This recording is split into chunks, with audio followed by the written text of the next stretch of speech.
And good morning, everybody. Welcome to the show. It's a beautiful day here in Duckburg. If you see the first comments already we get already this morning is let's see, Stan, like your taste in cartoons. And let's see, Laura goes, is that DuckTales? It is. How can you hate DuckTales, man? We're in Duckburg. That's the old Scrooge, right? Yeah, here, flip the TV. Let's like push it that way. Let's see if yeah. There we go. Yeah, I'm gonna get DuckTales up there. Scrooge McDuck, right? Are you a Disney fan? I didn't watch a lot of Disney. I liked more of the G.I. Joe, He-Man, all that kind of. I was part of the He-Man Woman Haters Club. Were you? Yes. Oh. Are you familiar with that group? Not the. You never saw the Little Rascals? Oh, I've seen some of the Little Rascals. Spanky and Alfalfa. Yeah, we're a member of the He-Man Woman Haters Club. So you like She-Ra? She-Ra? Yeah, that was the female version of He-Man. Oh, yeah. No, I was never into superheroes. I really wasn't. No, I wasn't either. I was yeah. happened to catch those when I was little. I wasn't into like Superman. You know, I watched the movies and stuff like that. That's one thing, but I never bought the comics. Spider-Man, I was never into. What was that Go-Go Robots or something like that? I did like Inspector Gadget though. Yeah. You know, he's Go Gadget Go. Yeah, Go Gadget Arms. So I don't know. So what's going on, Rich? How have you been? Haven't seen a lot. I was a little sick though this week, but yeah, I survived. You survived. I survived. Wasn't the COVID, but that's good. But there was another illness out there I caught, but I found it. There's something going on out there. There's a lot of people with colds. I mean, the temperature has been changing a lot. 75 degrees. Next thing you know, it's 60. Yeah, got out of work the other night. It was 30 something degrees. Got up in the morning. It was like 70 something. It's pretty crazy. Yeah. It's pretty crazy. So the weather is fluctuating a lot right now. Now, for all of you that thought you're going to wake up to torrential downpours. Yeah, we have it's 4 inches. 4 inches or something we're supposed to get. Well, one report said an inch an hour. Yeah. They had some kind of flood advisory out. Yep. But supposedly it's horrible on its way. So who knows? It was bad last night. We got up for a couple calls and it was bad. Oh, and maybe it's over. There was huge lightning and thunder. Well, all I can tell you is that whatever happened, I did not get flooded.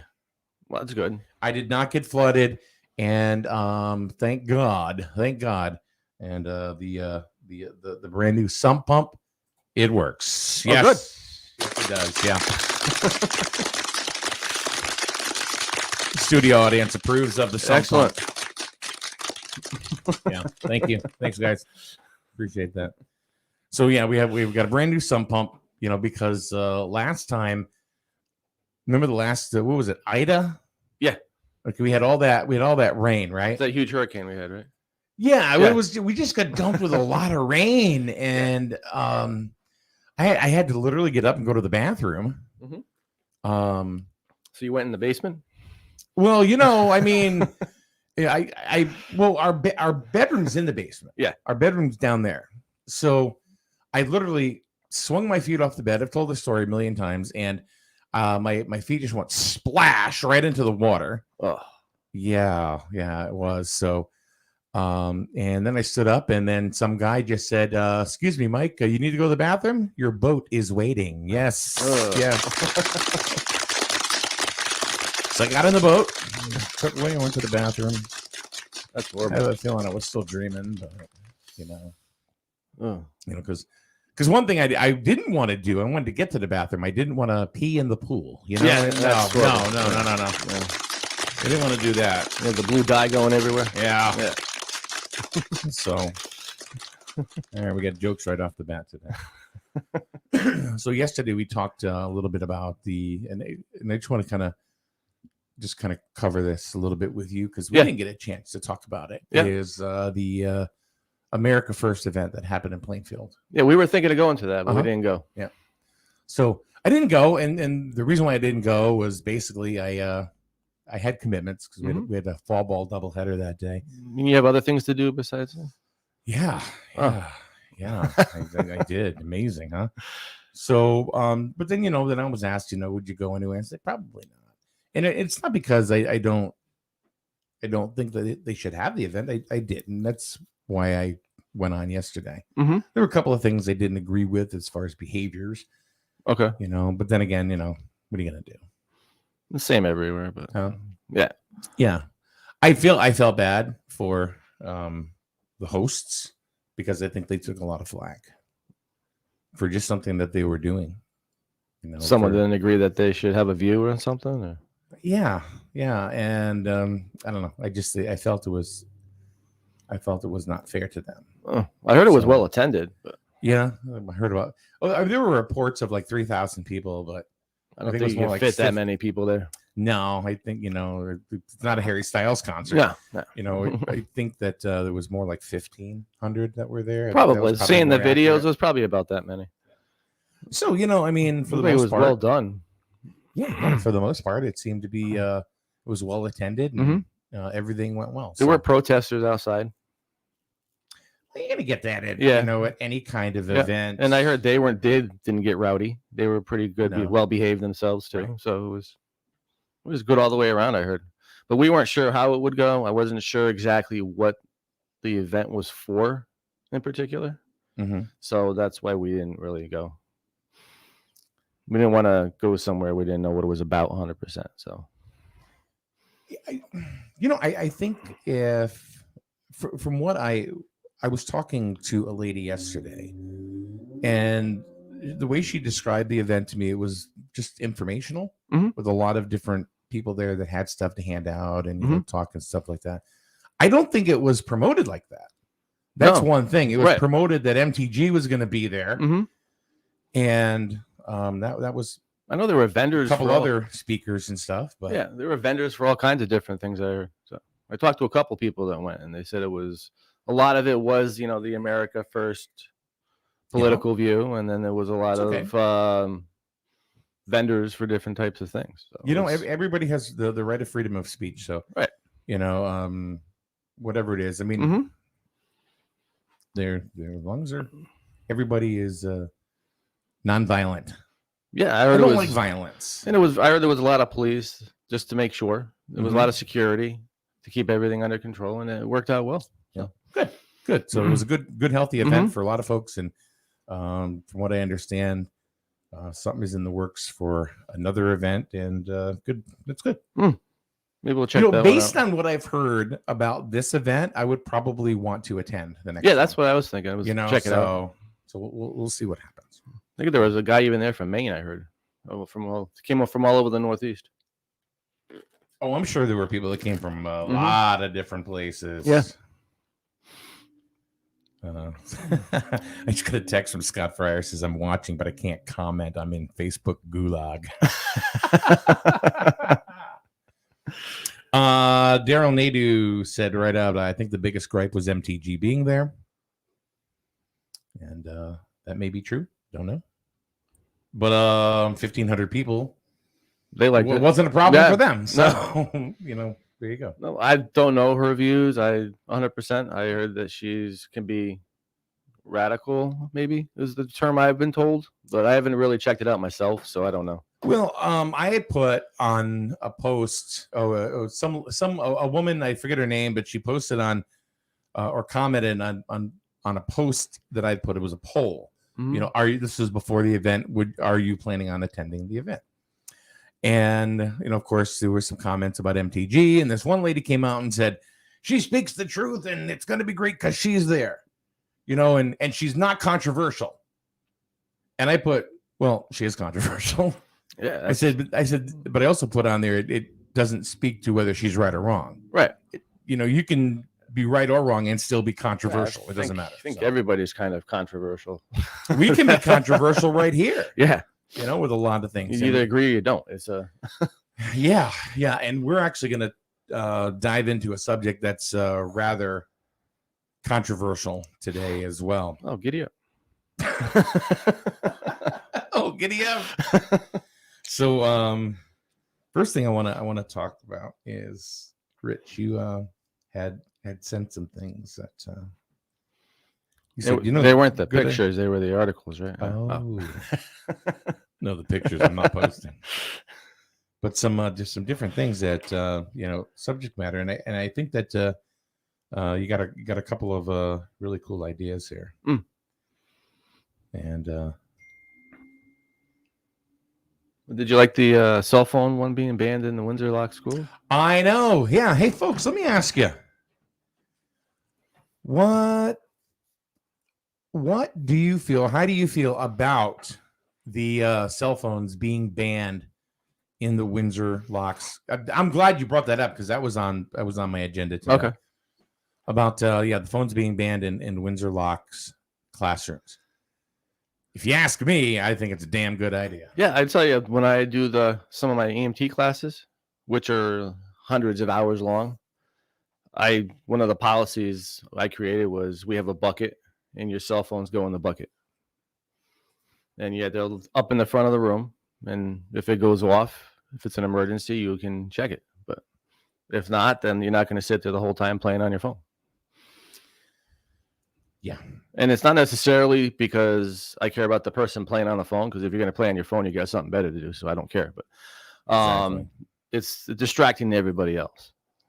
Good morning to Beth Ann for saying hello. Thank you for saying hi. Hey, girl. Hey. So Laura says she thinks it's a great idea about getting the phones out of the classroom. And Daryl says, why not leave the phone in the locker? Check it between classes. Sure. One of the things that we had heard from some of the candidates that came in here over the past week. Yep. Is that every student in the high school has either a tablet or a Chromebook given to them, right? To use by the school. So if that's the case, I do not understand why the students need to have their cell phones with their AirPods. Oh, that drives me nuts. Because that's just saying, I'm not listening to you. Right. I'm listening to Lil Nas, or whatever the kids are listening to. Little Nine or something. I don't know. Huh? Little Nine or something. I don't know. There's a couple little somethings, but yeah, that's my kids. I tell them, rip the freaking ear pods out of your ears. You know, we're trying to talk to you. You're having a conversation. You can see them listening to the music. We're not listening to you. So, so when the kids come home and saying, well, my teachers suck and they don't teach me anything. Well, maybe it's because you're not listening. Yeah. 100%. They're all on their phones, up and down, if they're barely even socializing in between classes there. We test the kids sometimes. Do you? How do you do that? Message them during school. They respond. We're like, well, what are you doing playing on your phone? It's true. I don't, it's like, well, they have high anxiety. Okay. Well, it's high, considered high today. It's not. Yeah. Did you ever think about going into class with your Walkman? Oh, hell no. Of course not. No. It wasn't even a thought. No, of course not. You couldn't even chew gum. No. You couldn't even chew gum in class. Never mind. You weren't allowed to wear a hat. You weren't allowed to put your hoodie up. You weren't allowed to do any of that. Yeah. You couldn't. Right. The hoodie was a bad thing. That was a bad thing. Bad thing if you put your hoodie up. Yeah. I don't think kids understand how lenient they have it today. Oh, they have no idea. They have no clue at all. That's why they're shell shocked when they get out of school. Huh? That's why they're shell shocked when they get out of school. They have no idea what it's going to be like in the real world when they get out. And I don't think that's done any good for them. Scott Fryer, who was in Facebook jail, just texted me and said the cell phones cause the anxiety in caps. Social media. Yeah. That is, I agree with you, Scott. I agree with you. 110%. Laura makes a good comment. Adults are just as bad. I can't tell you how many times I have to tell my employees to put away their phones when they're supposed to be working. Well, it starts at the top. And then Stan says to me, Mike, could you even imagine getting away with that at St. Mary's? Because I went to St. Mary's for a couple of years. And if you did anything like that or anything that was not just being a good student, you get whacked on the knuckles with a ruler. Go for it. The old school nuns, man. They still do it in some states. How much fun are you going to have at school? None. But Stan, Stan, you were my only fun. Come on, talk on your CB, at recess, or crying out loud. But it was pretty ridiculous. The whole anxiety thing, it all comes from that. Well, I only got 5 likes on my post or this or that. It's ridiculous now. I really hope that people follow, including Griswold. I hope Griswold follows the lead. This is this is a personal opinion, obviously, but I hope they follow the lead, and other schools do as well with Windsor locks. I've seen some parents out there like, oh, I want my kid to have their phone on, and they have a right, and this and that. Well, no, they don't have a right to have a phone. They don't have any rights, to believe it or not. They just keep it in their locker, and they were like, some people were like, oh, well, what happens if there's an emergency at school? I can't get a hold of my kid. Well, what did we do when we were younger? Yeah, mom and dad called the office. Yeah, and then you get paged. Yeah, Rich, please, Rich Waslick to the office, please. Rich Waslick to the office, please. Got that a few times. Yeah, but even if you were going to be dismissed, right? Yeah, and it was cool too when you got that call and you're like, what? Oh, they're calling me down. Yeah, it's 1:15. Mom must be here to take me somewhere. Yep, it was, but it was like to the freaking doctor, dentist. Yeah. Dentist. Yeah, it's like, no, I want to stay. But yes, is it not true? No, it is. I think that's probably a lot of the reasons the kid, like someone mentioned, they have the anxiety today. Yeah, there's a huge anxiety. You can see it in their face if they can't find their phone. How many times have you been with somebody, whether it's in a social setting or even just sitting around talking to people, having people over, and then all of a sudden you hear bing. Oh yeah. And then the head's multiple people pull out their phones to see if it's them.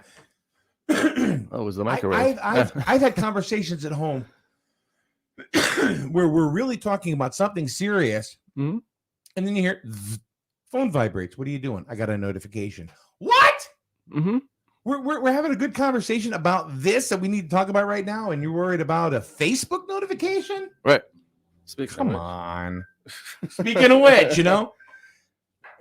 we'll see. Sometimes it's in doing this, it's it's just an appliance fire. Right. That's it. We get stuff via text and stuff. So But it really is. Well, it's true. It's sitting down with family having dinner. I'm like, we go out to dinner. They're all on their phones. And I'm like, I'm glad we all came out to dinner so we can play on the phone. It's so let's caveat off of that comment that Scott dropped in my text box here. Do you believe that the phones and social media cause the anxiety that kids are feeling today? Oh, what do you guys think? We'd love to know your opinion. Donna says, I'm so old, we had no devices, beepers, etc., and we managed. School was a great experience. I loved going to high school. High school was the 4 best years of my life. Mm-hmm. And my mother told me that. She goes, don't, and it went by so fast. Really? So did the 40 years after. But but we didn't have a need for that. They wouldn't let us. They filled our time with things that reading, writing, and arithmetic. Yeah, did school stuff. Right. Yeah, exactly. And you were on such a tight schedule. You had 4 minutes in between classes. And if you were down on the first floor and had to get to the third floor, you better book ass to get up there. And if you were 30 seconds late, boom, down to the office. Sure. You needed a pass to come in. Yeah, we had our doors locked. If you were late, the door was locked. You can't get in. You had no choice but to go to the office. Now it's like teachers like, hey, glad you could make it. Yeah. Yeah. Oh, you're in 7 minutes you're late? Stressed. You can walk around. Yeah. Do what you want. Okay. Yeah. Take care of your feelings. Yep. That's my whole belief is not preparing them to be stressed out in the real world afterwards. I do believe that social media is a big cause of stress, for kids today. I mean, I see kids, and I have kids too, just so you know. Yeah. If you didn't already, but they hardly look up from their phones. Well, it's so bad. 2 of our kids have already gone to the chiropractor and physical therapy for it. Huh? 2 of our kids have already gone to physical therapy because of the damage is done to their neck and back. Yeah. Dan Peer says it's self-inflicted anxiety. They harp on the things on social media, and then when you tell them just to stay off or block the individual, they don't. They keep digging and digging and digging and driving themselves up a wall. Mm-hmm. It's true. Mm-hmm. It's true. So how do you stop that cycle? Honestly, today, I don't think it's possible. They have to get rid of social media 100%. I think it starts in the schools. That's a good start. I think it starts in the schools. Don't let them on it during the day. That'll be a bit of a bring them down a little bit. I do. I think it starts in the schools. All right. So, for example, I'm a little old school. Mm-hmm. And with my fall ball team, right? 14 great boys on the team, right? All good kids. One of the things that I said to him right off the bat, I said, I don't want to see anybody's cell phone. Mm-hmm. I said, if you see one of us coaches with a cell phone, it's because we need to. Mm-hmm. Maybe one of your parents are trying to contact us or whatever. I said, but you do not need your cell phone at all. Right. You don't need to be listening to a playlist. You don't need to be nothing. Mm-hmm. You need to be listening to your coaches, and that's about it. I said, if I see one of you guys take out your cell phones, you're going to sit on the bench. Good. And that's it. And it's in a couple of kids ended up because, of course, I see one, I go, put your phone away or put it in the dugout, and it's like, oh, this guy's serious. Well, yeah. It's like, look, sport. I don't even have a kid on the team, but I'm here with you guys, to, in which I made a commitment to. So make a commitment back. And I think that's I'm not a teacher. I'm not a teacher at all. I don't know what teachers go through, but I think there is a lack of respect, which we had as students when we were younger, for teachers, principals, people in those positions. Yeah, the stories I hear from the kids, it's disgusting the way the teachers and the administration are treated, not only by the kids, but some of the parents too. Yeah. It's just, they have no respect, and the kids are brought up to have no respect for them. What would happen if we disrespected a teacher? Well, my father would throw me through a wall because he was a teacher. Oh, there you go. Okay. or you'd end up and in the principal's office for the day, or you even get suspended, or I've done both, or whatever. Yeah, I've been both detention and suspended, and I wasn't treated like I had a day off of school when I was suspended either. Daryl says 100% yes. They cause anxiety and stress. I mean, the phones and apps are made to be addictive as addictive as possible. Oh, here comes an ambulance or something. Nope. Oh, that's the fire department, right? Yep. All right. The longer they keep their eyes on the screen, the more money they make, meaning the app. Mm-hmm. Screen time. They always talk about screen time. Nope, here comes my ride. Off to an appliance fire. Giddy up. So so your dad was a teacher? He was a math teacher and it was coached basketball and sports and for the state school system. Oh boy. Yeah. I'm so sorry. Yeah. No. Well, I mean, we had kids that went to Griswold that their dads were and moms were teachers, and they have their own parent, as far as a teacher. Yep. That's awkward, I would think. I would think that's really awkward. Well, for a while my father substituted when he retired, and my mother substituted a couple of times, and she became a full-time school nurse. And they actually made a point that they were not in our classroom. So we had for example, one of my favorite teachers was my senior year English teachers, Mr. Slonsky. Now, I knew Mr. Slonsky anyway because he was a neighbor of mine. Him and all the kids, Ken and Maureen, and there was like 73 kids, but they were we hung out and everything, and Mr. Slonsky was always sitting either in his chair reading or sitting on the porch reading. He read constantly. And so never really said a whole. He was very quiet, very. Oh yeah, yeah. But I had him as senior year English, and his son was in the same class with me. Really? Mm-hmm. So I would think that would be a little awkward if I had my mother or my father. As a sub, that's one thing. Yeah. But having them for a full year of curriculum, it'd be like. Yeah, that's why they never said that they would have us in the class. It's too awkward for the kid, and then your teacher upsets another kid and makes it awkward all the way around. It's not. Yeah, it really, really does. Yeah. So I do believe personally that they should take the phones out of the schools. Yeah.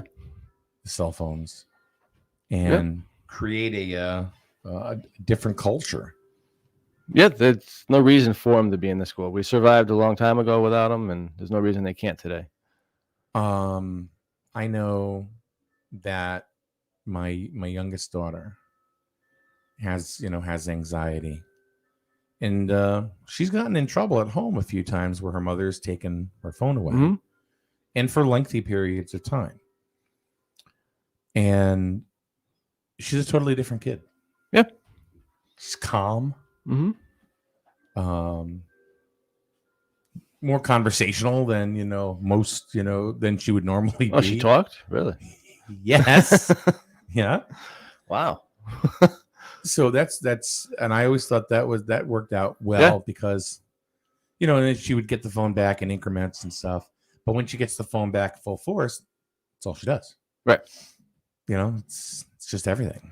Everything is Snapchat. Well, and I think a lot of that cell phone policy might have come from those new challenges they were having where, what do they call it? Slap the teacher.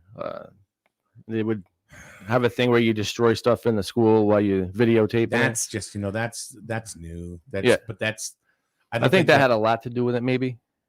But I think it added to it. Yeah. I think the anxiety and stuff from, cell phone usage in the schools has been going on for a while now. It's been going on for years. Yeah. But all these challenges just made it worse. Yeah, I think that was the icing on the cake for a lot of them. Talking about peer pressure. Oh yeah, yeah. And then they're teaching kids that it's cool. That's the like our kids would come home laughing. They're like, oh, this and that. We're like, you think it's funny that they were destroying somebody else's? Then you make them think about it and like, oh well. Those were I believe they were started on TikTok. Yeah, it's a TikTok thing. Yeah, TikTok challenge they call it. So if you see a TikTok challenge, take 30 seconds to just think about it. Mm-hmm. Is it a good idea or is it a bad idea? Yeah. Don't just go ahead and do whatever TikTok or somebody on TikTok says. That and why not hold the people on TikTok that created it accountable? I'm sure they can go back and figure out where it stemmed from easily. Yeah, everything's trackable. Yeah, that and a lot of the kids were going out handcuffs. So yeah. So I think we've caused enough anxiety there about talking about cell phones and anxiety. But I think there's something there's also something else that I want to talk about.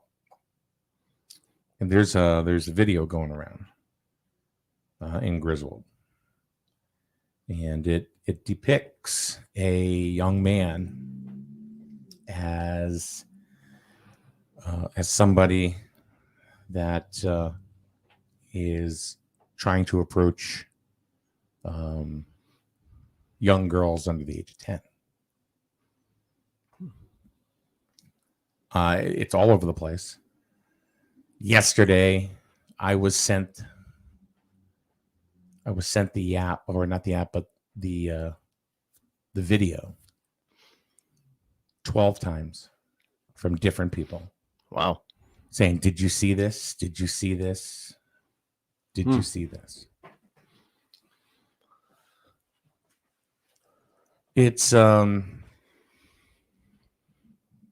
don't even know how to. I honestly don't even know how I feel about it, because first of all, number one, I know the kid,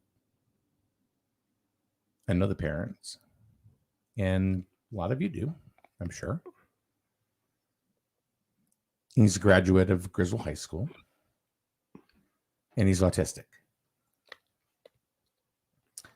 So this person from YouTube, is a YouTuber, I guess out of Houston, posed himself as an 8-year-old and basically was looking to entrap somebody. I can't explain it any more than that. He was looking to entrap a kid somewhere. So the video that's online is an hour and a half. Wow. So, and you didn't see it, right? No. And I'm sure there are people that are listening and watching us right now that did see it, or at least parts of it. But you have to take into consideration a couple of things. This guy, this YouTuber, number one, has no authority whatsoever. Zero. Now, I don't want you to think I'm sitting here and saying pedophilia is a good thing or whatever. It should be punished. Yes, don't get me wrong. Don't misquote me on that. However, this person, if you watch the video in any length at all, because this is all up against the court of public opinion, Rich. Yeah. People are going to look at this and go, "Oh, pedophile, that's it." Yeah. Cindy, no one knows the background. Hope this guy enjoyed destroying a family and gave zero thought to his disabilities. Just wanted views and notoriety. Pretty much. And she's right. Mm-hmm. She's absolutely right.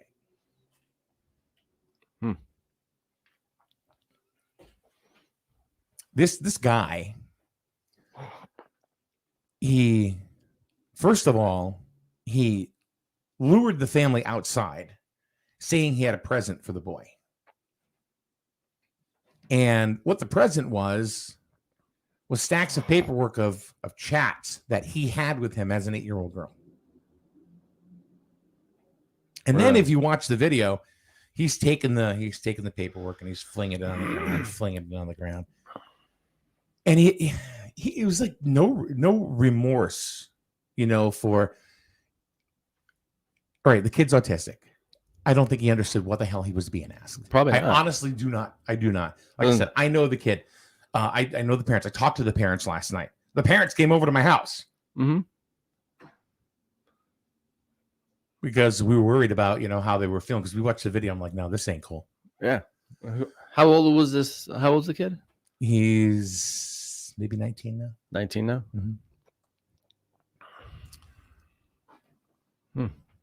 I don't think at all he understands what he was being asked. But the way it looks on the video is that this interviewer, who has absolutely no credibility whatsoever, looks like he caught somebody. Right. Wow. It's, again, it's wrong. This is wrong on so many different levels. And all this guy was looking for was, like Cindy said, some notoriety and some views. The mother had called him and asked him to please take the video down and try to understand. He goes, nope, not until the boy gets help. And he's not a clinician. Yeah. He's not a doctor. He's not a therapist. He's a joke. Yeah. And I doubt the messages were that bad, or he would have done something else. Well, whatever was bad. But here's the other thing, too. If you look at the paperwork, he could have created all that. Right. If you ask that to a young autistic boy or girl, did you do this? Why? Because they don't want to upset you. They don't want to disappoint you. Right. So they're going to say, yeah, He even asked one time, are you lying to me? Yeah, there you go. And there's special ways that you ask people stuff in cases like that. People are trained to do that. And then he was like pressuring this boy like he was on the witness stand. Right. And worse. The family going to go after that guy too? Or? I think they are so upset right now because this person has basically gone ahead and started to really destroy their lives. They're worried about their work lives. They're worried about their son. How is he going to be viewed in the community? Stan just said, I was just watching this and it's sickening. The bad thing is it's shareable and it's going to forever be used against him. Like I said at the beginning of this, the court of public opinion. Right. And that's, unfortunately, today, that's huge. Unfortunately. I wish there was something that could be done for them, but one of the things that this interviewer, this jackass, said to the young man, well, first of all, his mom says, give me your phone. Give me your phone. So the guy, the interviewer, or whatever his name is, reached out and he grabbed the phone and he put it on the side of him. Oh. And I'm like, look, you joker. His mother asked for the phone. What right do you have of taking that phone and put it next to you? Yeah, none. Wow. And this guy's still walking around, huh? I don't know if he's trying to be like that show To Catch a Predator or what. Well, that's exactly what it sounds like he's trying to do. But he's got zero credibility. Yeah. And zero reason to be in their home. I could go on there on my word editor and create a page of comments that look just like that. Go to a kid's house that may be autistic. In this case, he is autistic. And make it look like anything I want it to look like. Yeah, you could do that with anybody that's not autistic too. It's sure. You could wordsmith your way around anything. Yeah. If you aren't trained to interview someone with a disability such as autism, you have no business doing this. Right, and that's exactly what I was saying. There's forensic, interviewing that people are trained to do that, so they understand whether someone may or may not be answering something that they understand. One of the questions that was asked of him was, were you at, do you like going to the park and watching little girls? You know what the answer was? Yeah, yes. Yeah. And you know what he said afterward? And this is the one thing, and I'm like, I get it. Mm-hmm. He says, yeah, because there were no parents around, and I just wanted to make sure they were safe. Mm-hmm. To him, that's a very real thing.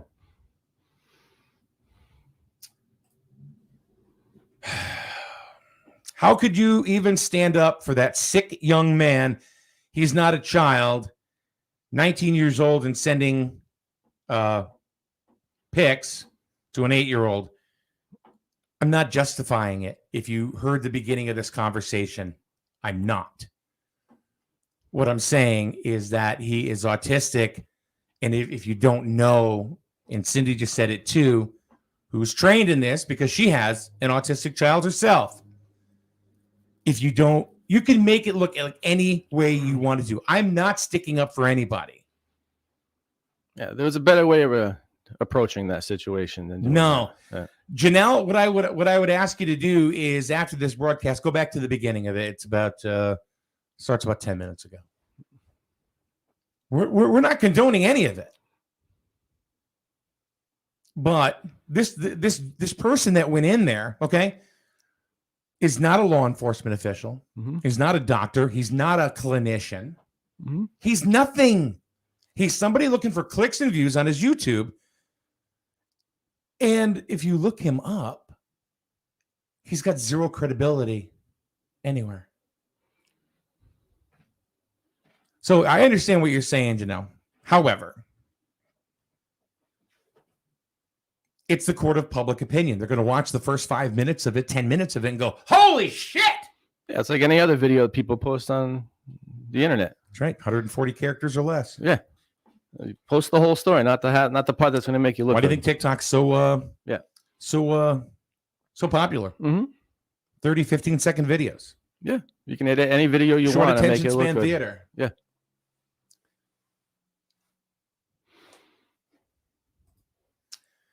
Roxana says, I have 2 autistic kids and both are very literal, period. Very honest, period. Very gullible, period. Their perception is not the same as ours, period. Not sticking up for anyone, just telling you what autistic people are like. Mm-hmm. Unless you have an autistic child, you don't understand autism. Even as a clinician, there's constant studies and trying to learn they're all what different. autism is all about. Yeah, they're all different. Yeah, exactly. There are different types of autism. Mm-hmm. So, for example, if you have a 19-year-old that has the mentality of a 12-year-old or an 11-year-old, just because, you know what I mean? Oh, yeah. Because of their autism. I know kids that are adults, but they have the mentality of they're 12, 13. Yeah. I know one lady, she's 30 and she's forever going to be 12. Yeah. I had a cousin that used to play cops and robbers when he was in his 20s with us when we were 8. It's people just, they don't understand it till they've dealt with it. And so attempted molestation is excuses due to autism. I don't condone. Nobody's condoning it. Nobody's condoning it. What I'm not condoning either is the way that this guy empowered himself and made himself or tried to make himself look like he was some authoritative figure. And now a whole family is reeling. Yes, get him help. Absolutely. Yeah. The parents are saying, we need to get him help. They know this. Yeah, there's proper ways of going about it. That's all. Right. There's no excuse for doing what he did, and there's no excuse for what he did other than he needs help. His emotional mental age in caps does not equate to chronological age. Janelle, I guess my question is do you have an autistic child? I do not. But do you?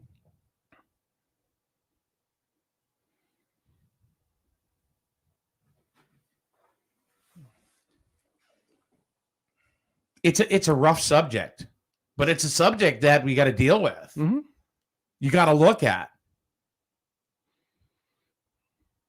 So don't point fingers at me.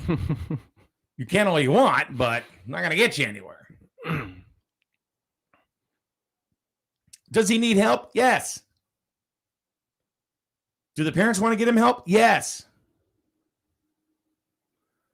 I think the best way to explain it is you don't go on social media broadcasting something you don't know about. That's as simple as that. I can put a post up, all right? And between all the pages that I have, including TikTok, I have about 200,000 followers coast to coast. I could cause some shit. Yeah. But I don't. I can twist things all I want.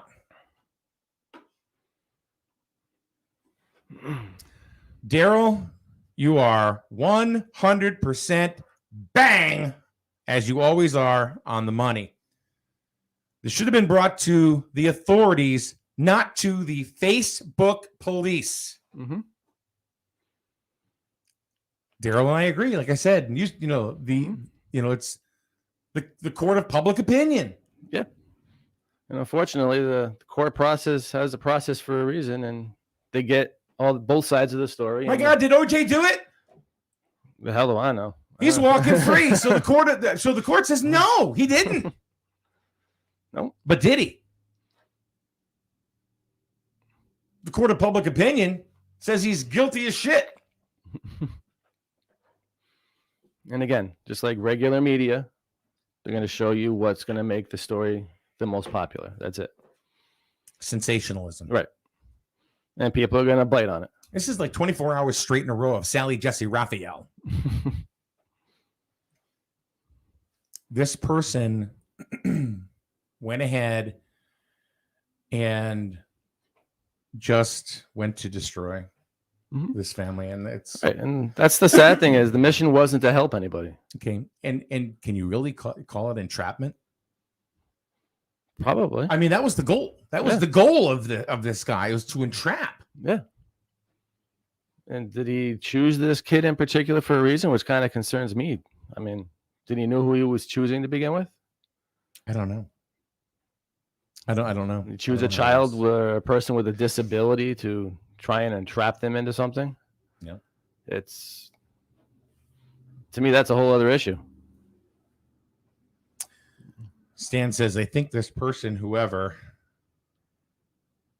he is, has opened him upself to a huge lawsuit. Yeah. Yeah. Mm-hmm. Now, I'm going to say it again. I'm trying to say this every 60 seconds because, like I said, people only go on social media on the last 15 seconds that you speak. Yes, he needs help. This boy needs help. We want him to get help. His parents want him to get help. They want to get him help. If you watch the video, he does not understand the gravity of these questions. Mm-hmm. He doesn't. Look at his face. You can tell.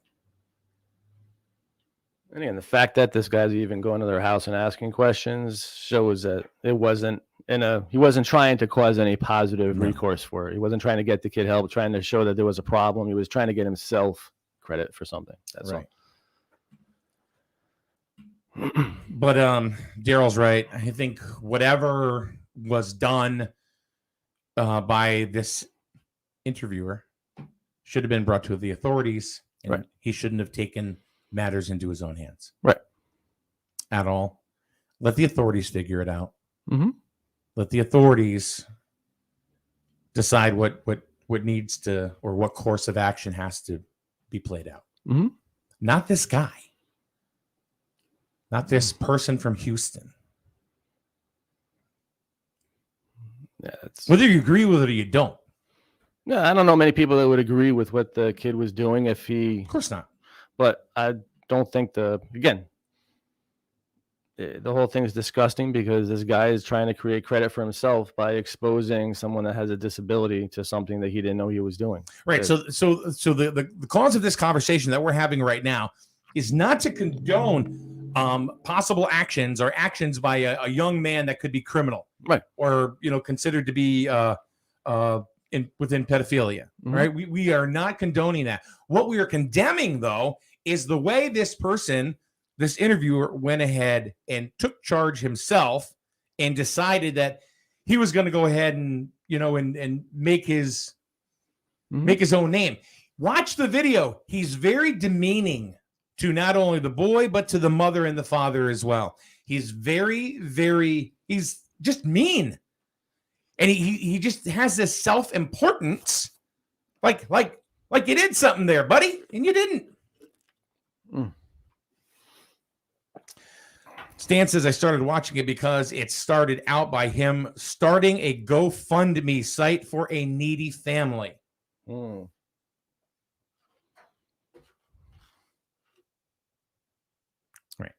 You didn't think it was going to go that way, did you, Stan? It was a hook.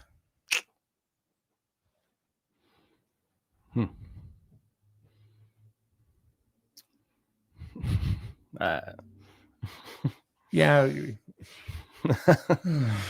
It's, you touch on controversial subjects, and like I said, people go like, no, you shouldn't do that. Well, okay, you are certainly able to have your own opinions.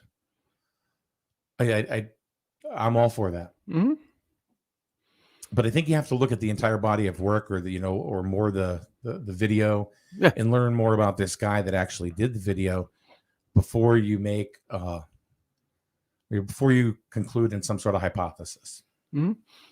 There's many different views you can take on it. One thing I was just thinking of, if this kid was actually going out and doing what he was doing, which who knows, if there was anybody else and this was like a grown man going out and physically doing this, right. This guy was pulling this person along, and this whole time, instead of reporting it to authorities, it could have been hurting a bunch of other people if that was the case, instead of trying to make himself look like a hotshot on social media for so long. Cindy goes on to say, if you dig into him, he isn't anything he claims to be. He's had suits brought before, and he's still at it. He's had YouTube channels brought down because he has no credibility.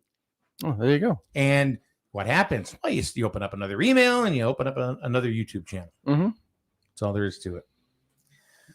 Roxana, everyone has Google degrees, and this guy obviously has a Google degree in psychology.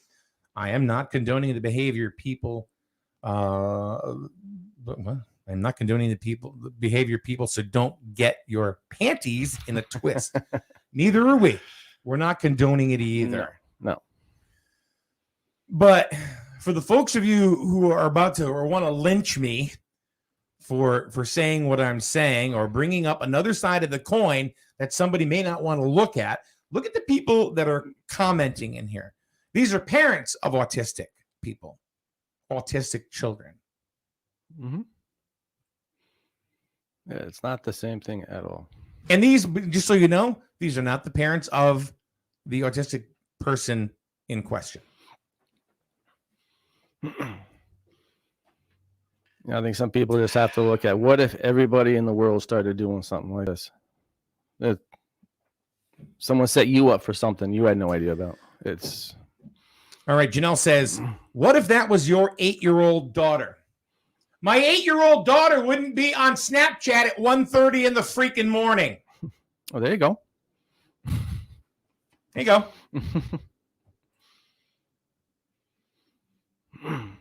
Not happening.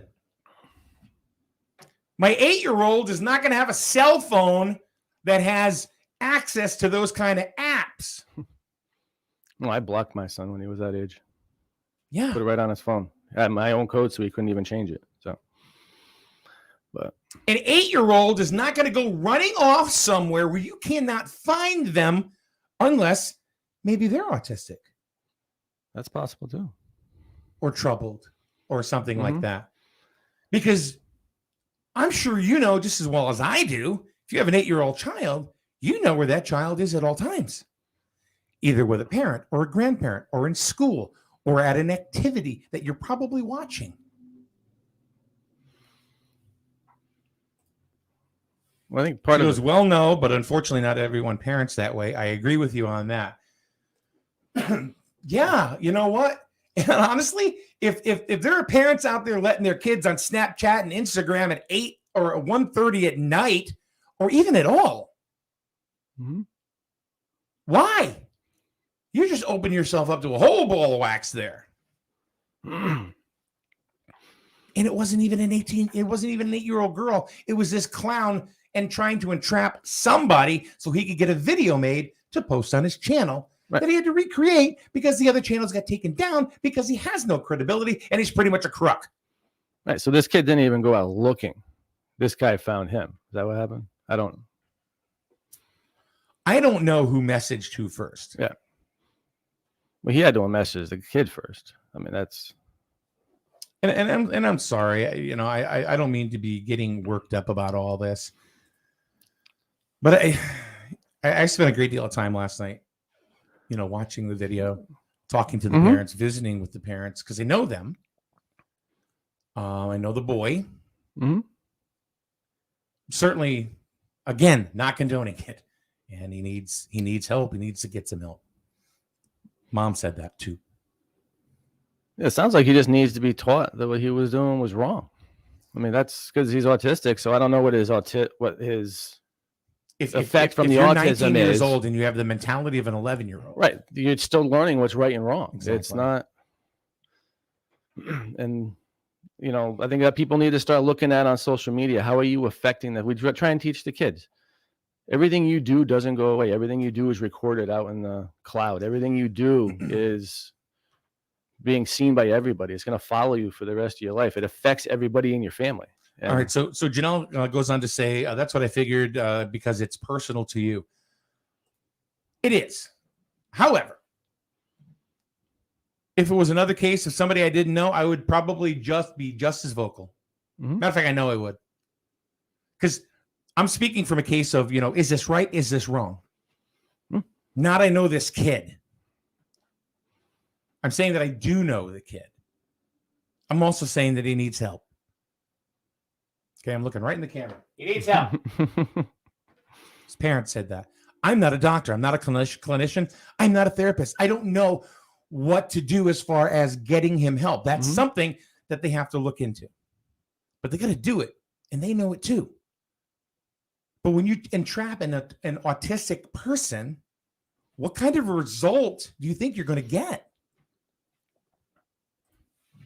Autism treatment is lifelong. Yeah, it's not like having a cancer or diabetes. It's right. It's not like something that can be cured. Right. But again, I think the whole basis behind it is a way to go around doing this, and making yourself look like a hot shot on social media is not the way to do it. That's the Roxana. Thank you, Roxana. She says Mike happens to be very fair on both sides. If you watch him often, you would know that.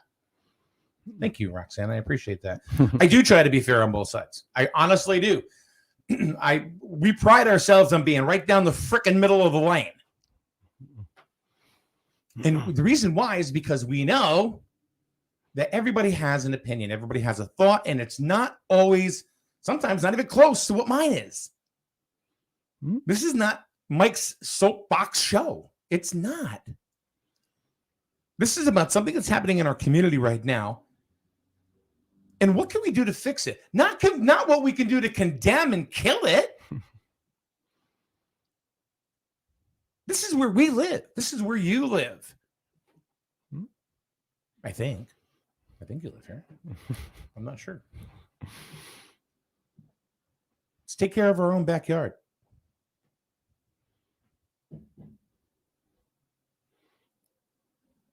Give you? I'm not worried about what happens in Washington.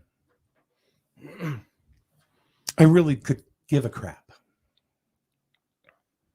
I worry about our local governments. I worry about our first selectmen. I worry about our representatives that affect us here. I worry about our law enforcement, our first responders.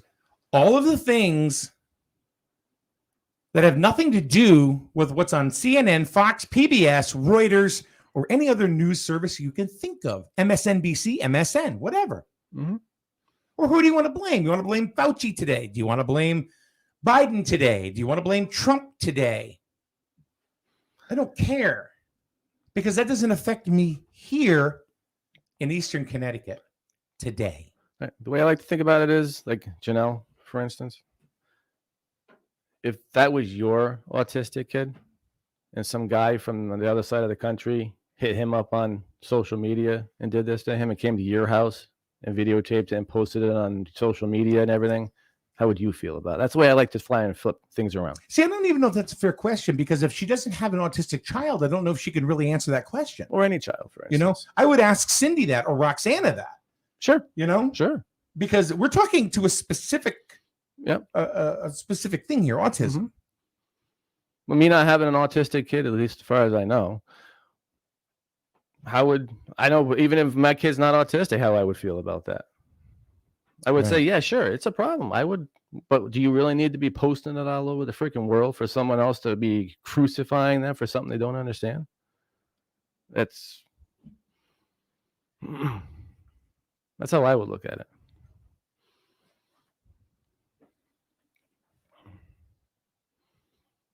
Crickets. That's all. That's flip the coin and look on the other side. That's what people need to start doing. How would you feel if that was you?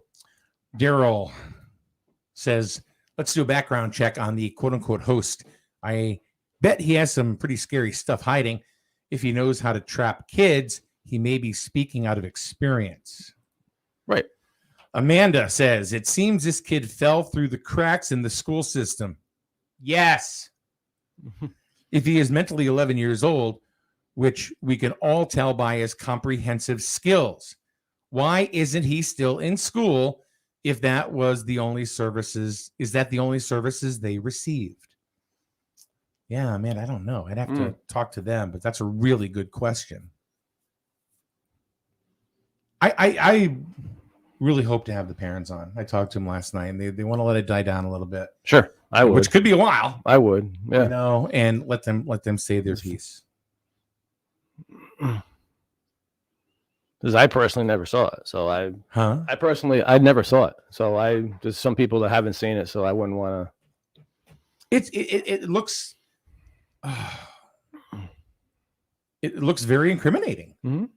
It looks very incriminating. This is the problem. That's the way it's designed. That's the problem. Like everything else, you're made to look guilty until people delve farther into the story. And I kept watching it and watching it and watching it, and I'm like, and I started getting more and more pissed. Mm-hmm. And I look over at Melissa and I'm saying, do you see that how this guy is even talking to the kid's mother? Mm-hmm.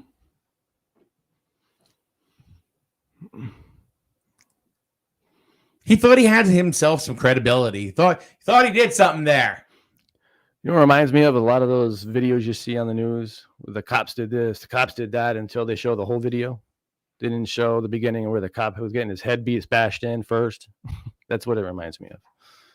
If I have a 14-year-old daughter. If I see any of that on her phone, I'm grabbing her phone. I'm taking it to the police. End of story. I'm not going to look to try to interview this cat. Right. And go ahead and, go to his house and go, hey, look what I got. I got 22 pages of chat here. Because, I need views on my YouTube channel. And because of that, I get paid on views. Mm-hmm. No, I'm going to the police. I'm going to the authorities and say, hey, look, can you investigate this now? My child's in danger. If this guy was really, really concerned about this fake 8-year-old girl that didn't even exist in the first place, then he should have gone to the police. Makes you wonder if there's anything the family can do against him with the police for doing that. I don't know. I don't know. There's disability protections out there too. There's all kinds of things. So I don't know if they had to know he was had disabilities or what. But I don't think he cared. No, I don't. If he did have disabilities and he knew it for whatever reason, because it seems like I have a hard time believing he just said, hey, pick this one particular URL address or something and start hitting on him. It's, I kind of wonder how many times he's tried to entrap somebody in this kind of conversation and figured out that this person was probably going to get him figured out or whatever and said, right. Because if you're a pedophile, you're going to look at that and realize you're getting, or somebody's looking in at you. You know how many, because pedophiles, no matter what, I think they're smart. And they're smart only in the respect that they're constantly looking to see if somebody's trying to catch them. Sure. You know, if you look at the showed, To Catch a Predator, right? Or any of those shows that are, trying to catch pedophiliacs, whatever. It's such a small percentage that they're getting. The other ones are getting away. Sad enough. If you are perfectly healthy and you're 25 years old, male or female,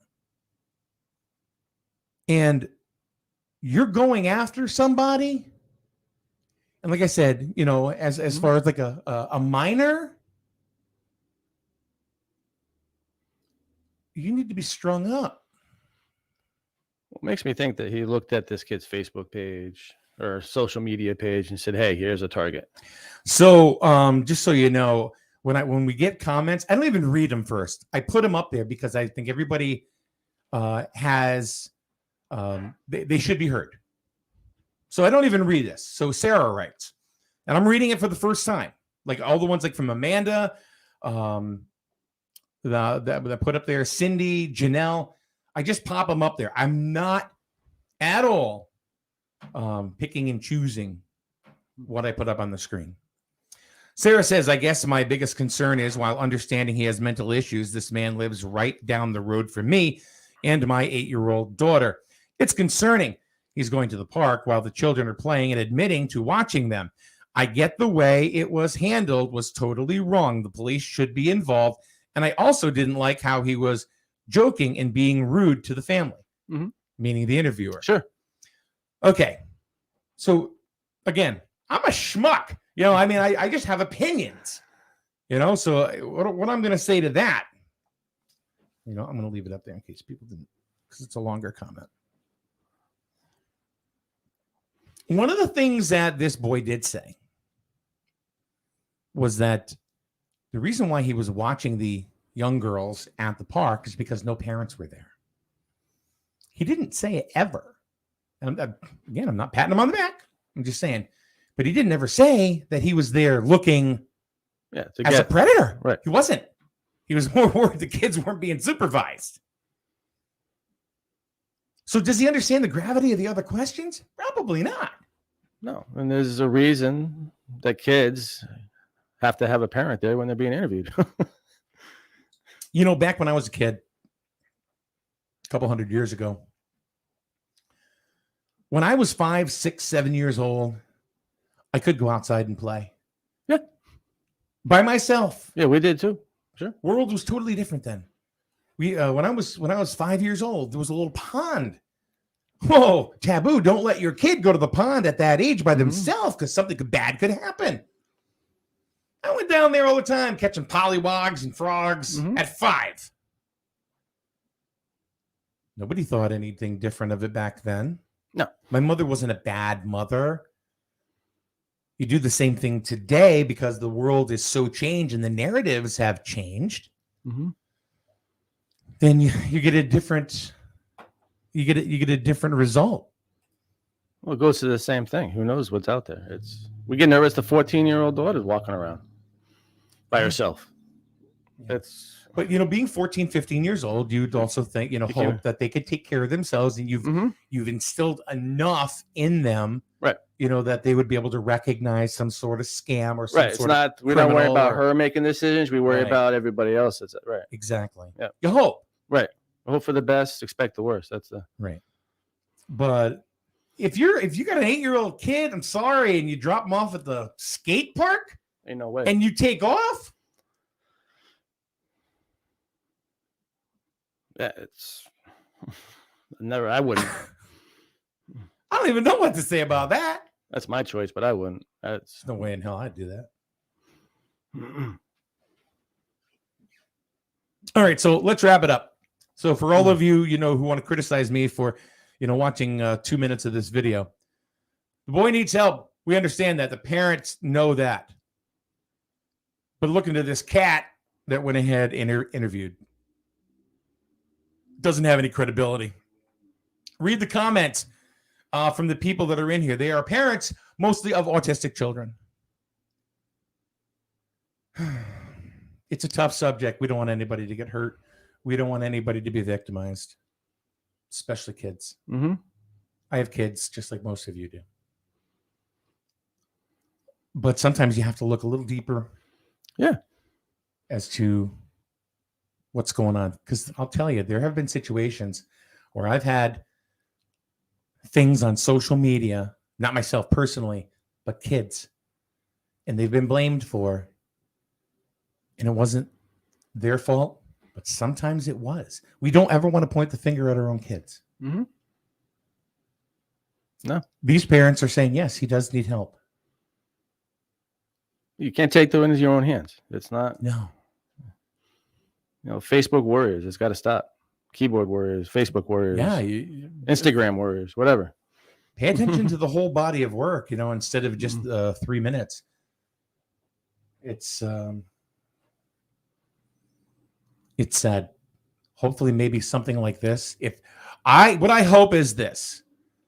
I really hope that this turns out to be a wake-up call for this young man. But he's autistic, so you don't know exactly, how it's really going to resonate with him.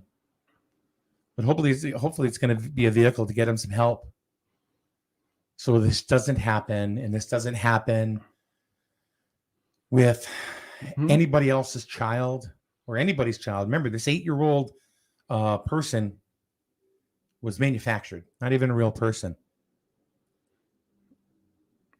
1:30 in the morning. Come on. A real pedophile. And I never think, well, that's because you're a pedophile, Mike. No. I would think a real pedophile. It's like a murderer. They think things through. Mm-hmm. How can I get away with this?